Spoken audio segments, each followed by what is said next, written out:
আসসালামু আলাইকুম। আর মাত্র কয়েকদিন পরেই পবিত্র ঈদ উল ফিতর।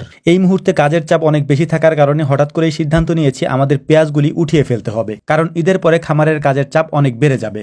যদিও আজকে যে পেঁয়াজ আমরা তুলবো এই পেঁয়াজ আমরা লাগিয়েছিলাম একেবারে সবার পরের দিকে, কিন্তু যে জমিতে আমরা পেঁয়াজ লাগিয়েছি এই জমির বেশিরভাগ অংশেই আমরা গম চাষ করেছিলাম। এখন যেহেতু এই গম আমরা কেটে ফেলেছি বা এই গম আমরা এখান থেকে নিয়ে গিয়েছি, এখন এই জমিতে আমাদেরকে পাট চাষ করতে হবে। যেহেতু এই জমির কিছু অংশে আমরা পেঁয়াজ চাষ করেছি, এই পেঁয়াজগুলি না উঠালে এই জমি আমরা চাষ দিতে পারবো না এবং আগে ভাগে আমরা পাটও বুনতে পারবো না। তো যাই হোক, আমরা আমাদের পেঁয়াজের জমিতে চলে এসেছি এবং পেঁয়াজ উঠানো শুরু করে দিয়েছি আলহামদুলিল্লাহ। আমার সাথে আনিস ভাই, অন্তু ভাই এবং ছোট ভাই ইমামুলও ছিল। এদের সবাইকে আমি গতকালকে রাত্রেই বলে রেখেছিলাম যে আজকে আমরা পেঁয়াজ তুলে ফেলবো। তো এরা এসেছে আমার সাথে শখ করে পেঁয়াজ তুলতে, যদিও এরা আগে পরে কখনোই পেঁয়াজ তোলার কাজটা করেনি অথবা পেঁয়াজের যে চাষটা এটা কখনো তারা করেনি। তো যাই হোক, আলহামদুলিল্লাহ দেখতে দেখতে আমরা অনেকগুলি পেঁয়াজ তুলে ফেলেছি। আমরা একটা চটের মধ্যে এই পেঁয়াজগুলিকে একত্রিত করে রাখছিলাম রোদ্রের মধ্যে, যাতে করে এই পেঁয়াজটা একটু শুকিয়ে যায়, শুকনা পেঁয়াজগুলি আমরা যাতে বাড়িতে নিতে পারি। অনেকে বলতে পারেন যে ভাই আপনি তো সবার পরে পেঁয়াজ লাগিয়েছিলেন, তাহলে এত তাড়াতাড়ি পেঁয়াজগুলি উঠিয়ে ফেললেন কেন? আমি আগেই বলেছি আমরা যে জমিতে পেঁয়াজ লাগিয়েছি এই জমির বেশিরভাগ অংশেই হচ্ছে গম চাষ করা ছিল। গম আমরা এখান থেকে কেটে নিয়ে গিয়েছি, এখন এখানে পেঁয়াজ রয়েছে।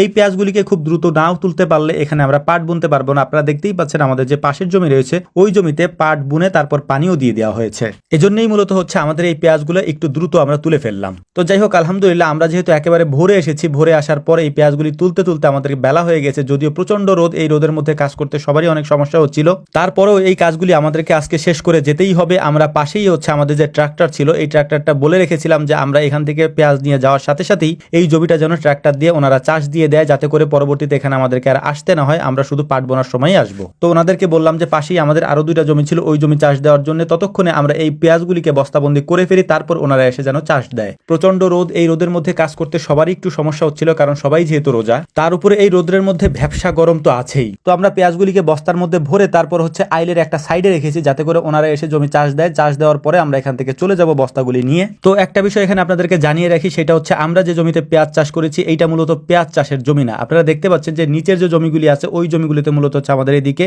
পেঁয়াজ চাষ করা হয়, বা ওই জমিগুলি পেঁয়াজ চাষের জন্য সব থেকে বেশি উপযুক্ত। উপরের যে জমিগুলি আছে এই জমিগুলিতে মুসুরি, তারপর হচ্ছে যে কলাই, এরপর গম, এই সব জিনিসগুলি চাষ করা হয়। এই জমিতে বলা যায় পেঁয়াজটা আমরা জোর করেই চাষ করেছি, তবু আলহামদুলিল্লাহ আমাদের পর্যাপ্ত পরিমাণে ভালো ফলন হয়েছে এই জমিতেও। এখানে জমির পরিমাণ হচ্ছে 4 কাঠা জমিতে আমরা প্রায় 13 বস্তা পেঁয়াজ এখান থেকে নিয়ে যাচ্ছি আমাদের বাড়ির দিকে।